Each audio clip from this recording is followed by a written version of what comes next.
a song of courage and hope. The darkest clouds are often lit up with flashes of lightning. Why broodest thou, my friend? There is nothing to worry. False despair has veiled the pearl of glory.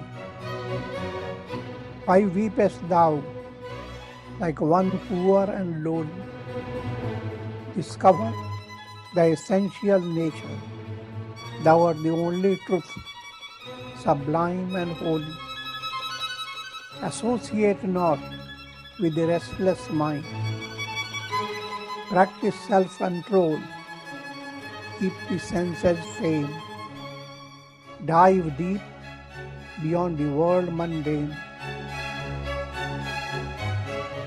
In the drama of the world process, play thy part well, filled with bliss supreme, ever untouched and free.